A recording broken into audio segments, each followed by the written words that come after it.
Hey everyone, welcome back to my YouTube channel. Today I'm going to be talking about my 2023 tech stack. So these are all the apps that I'm using in 2022 and moving into 2023. So I'm going to start at the top, just the ones that I think of the most, as well as I'm going to be kind of combining both paid and free ones. So I will link them all below, so make sure to check them out if you haven't. I will also make a board on Notion that just lists them all. So let's just get started. So the first app that I obviously use is Notion. So Notion I've been using for almost 2 years now for everything. I use it for all of my planning, my social media content. I actually have a template you can grab. I also have just track everything in my life. You can literally watch all the other videos on my channel to see all the things I use Notion for. I do actually use the school version because I have my email still from school, so I've upgraded to the school option, so the student version, but I actually have multiple Notion accounts and most of them are on the free plan. So what I love about Notion is it is free, and they've actually just recently changed some of the stuff for Notion for the pricing, and it's actually for good. So I hope that you guys check that out. You can grab Notion down below. All right, the next app that I use, this is a new app to me, and it's one that I use to host my Notion course. It is called Thrivecart. I chose Thrivecart. I heard really good things about it. I love that it has an affiliate program, but one of the things I love about it, it's a one-time fee versus a monthly. For most course softwares, you pay monthly. This is a one-time fee. So basically it's already almost paid itself off with my course sales, and I'm really happy about that. And then basically I don't have to pay for it ever again. I wanted a space where I could host my course forever and not have to worry about changing platforms. So I really like Thrivecart. You can grab information below. I do have an affiliate for that as well, but I just wanted to mention Thrivecart. It's a really cool option if you're wanting to make a course and you're willing to invest, I guess, a little bit more upfront, but to me the longer term payoff is worth. The next app, this is one of my biggest apps, and it's one of my most expensive, but it's the one I use probably the most, and that is called FG Funnels. It's actually built on a software called High Level, and what's cool about it is it's a funnel software, it's also a website software and an email marketing, as well as my scheduling. So basically everything that I do when it comes to my website is using FG Funnels. I've been using it for almost 2 years. I've actually used it a little bit longer than I've been using Notion, and I love it. It is such a good tool, and the community around it is really awesome. It's run by 2 women that are designers and copywriters, so I really like supporting them, and they are using another software.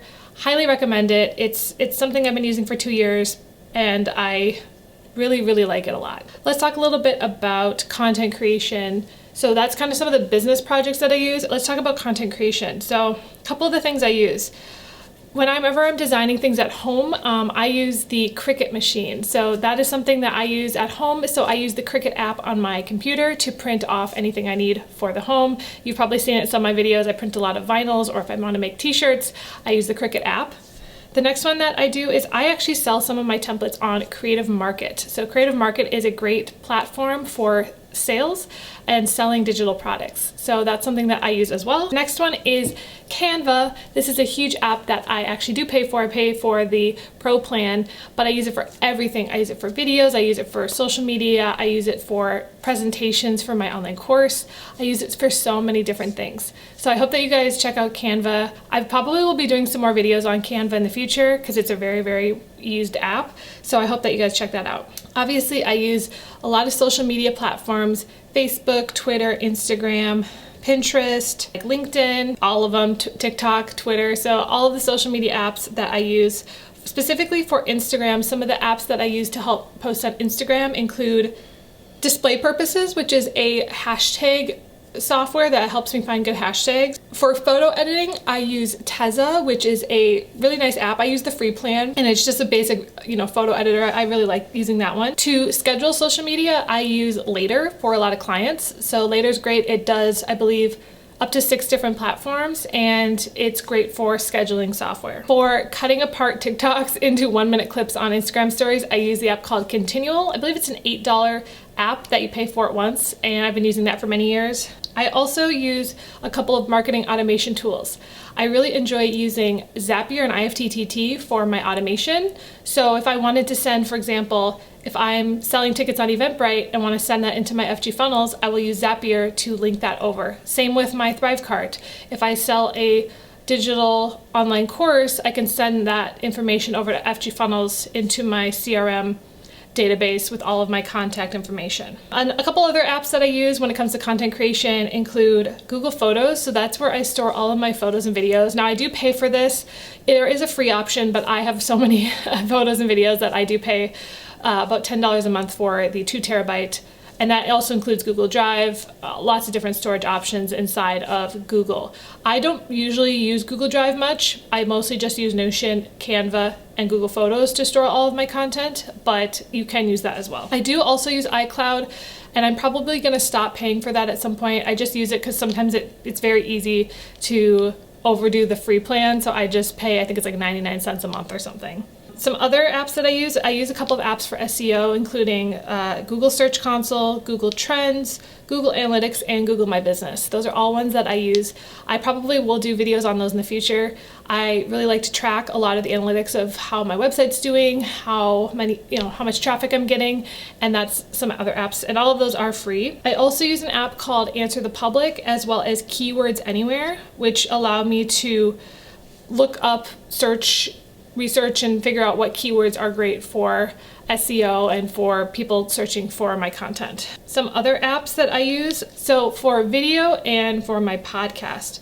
So for my YouTube channel, I start by filming all of my videos on my camera first, then I film them on an app called OBS. So OBS is a screen share software. It's free, and I film all of my Notion tutorials that way. So I film my face as well as the screen, and then I edit that all inside of Final Cut. So Final Cut is a software that I bought a couple of years ago. It was about $300. Highly recommend it. It's not a monthly fee like Premiere is. So I paid that off years ago, and I really enjoy Final Cut. It's really advanced, and I went to school for film production, so I have a big background in video editing. I really enjoy Final Cut. But I've also been using the app CapCut to edit more vertical content. So TikTok, Reels, YouTube Shorts, all has been on CapCut. And what I love about CapCut, great captions, as well as it's free, and it has a desktop app. So I highly recommend, if you're new to video editing, check out CapCut. Some other things I use for video is I film all of my interviews using Zoom. I also film any webinars or any other trainings I'm doing on Zoom with other people. To check where my stats are on YouTube, I use the app Social Blade, so I just have an account on there, and I check that I probably check that a couple times a week. Some other things I also look at is YouTube Studio, which allows me to check my video rankings, which ones are doing well. Some other ones I also use are Handbrake to shrink my videos. That's a free software that I use, as well as sometimes I use Canva Video Editor to make my thumbnails, as well as any graphics or text that moves in my videos. I use Canva. All right, moving on to my podcast, I use a couple different apps. I actually use Final Cut Pro to edit the podcast and the audio, and I just export the audio.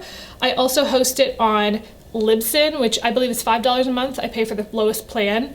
And I also use a website called MP3 Smaller to make the file size as small as possible, so when I upload, it don't take up too much space. All right, let's talk about some fitness apps. So the 3 apps that I use are Apple Health, which tracks all of my stuff. I can track whatever I want on there. You can add different things.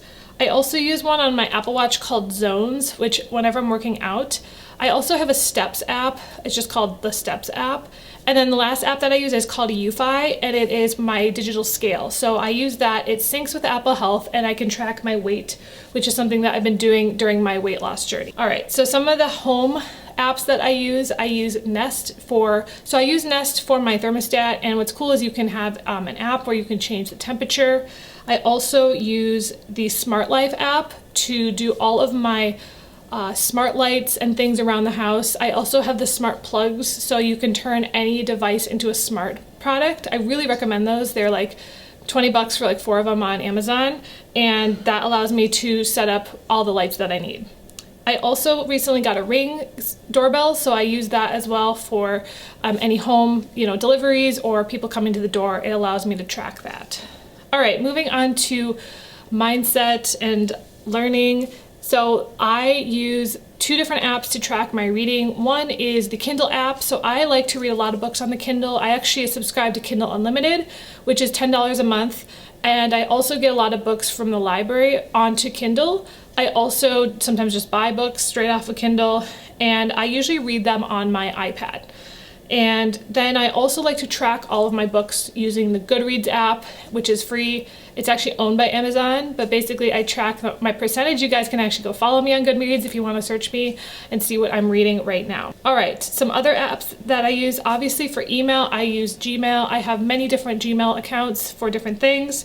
And one of the apps that I use to help with Gmail is called Unroll Me. It actually rolls up all of my emails into a daily email. It kind of helps me keep track. I recently actually just switched all of my subscriptions to a separate email, which has been very helpful for my notification level. I also use an app called Ystamp for my email signature. It's free. I've been using that one for years. And for my calendar, I use Google Calendar. I've also recently started using Cron, which is owned by Notion. So we'll see how I use that, and maybe I'll do a video on that in the future. But that is my calendar. Some other productivity apps that I use. To clean off my desktop, I use an app called OmniDisk Sweeper that allows me to see what's taking up a lot of space on my computer. My computer gets full very easily, so it allows me to quickly go through and sweep my computer. It is free. I also use an app called Tally for all of my forms. So Tally is great. It actually syncs with Notion really easily.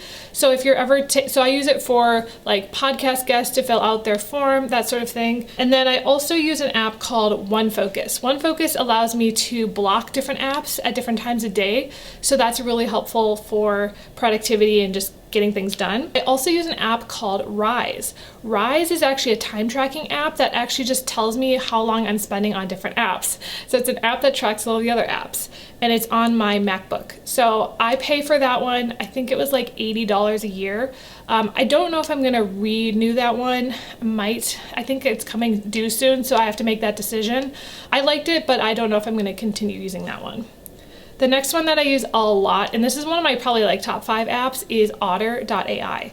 It is an AI transcription service. It's actually how I transcribe all of my coaching calls, all of my YouTube videos. And then what's cool is they recently got this new feature that summarizes and gives kind of bullet points about each video that you do. And that actually helps me not only timestamp my videos, but come up with different sections that I can use. So highly recommend Otter. I might do a video on Otter because I use it so much. All right, the next one is LastPass. I use LastPass to store all of my passwords. Highly recommend it. I also use the Apple keychain for a lot of things, but because I use Chrome as my main browser, I like to use LastPass to kind of help me get all that together.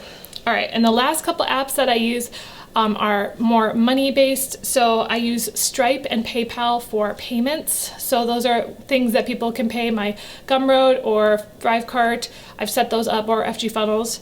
I also use US Bank as my bank account, and I use Gumroad to sell all of my Notion templates. I also use Etsy. So I personally have had an Etsy account for 7 years, and I do sell my Notion templates on there. I might continue to grow that as well, but I mostly sell on Gumroad right now. I also am probably planning to sell it at a couple other places, as Gumroad has recently changed their pricing structure, so I'm going to be checking out a few other ones, and I might again do another video on that. So anyways, that's all the apps right now that I currently use in my tech stack. I hope that this video is helpful for you guys. If you're looking for different videos, if you want a specific video on any of these apps, really comment below. I would love to do that because I'm really trying to focus 2023, helping you guys find the best apps. Make sure to also download my podcast. This is going to be available on the podcast as an audio only as well. So it's called the Optimization Toolbox. I recently renamed it, and it's going to help you guys optimize your life and help with all the tools and tech that you need for that to happen. So anyways, I hope that you guys enjoyed this video, and I'll talk to you next time. Bye!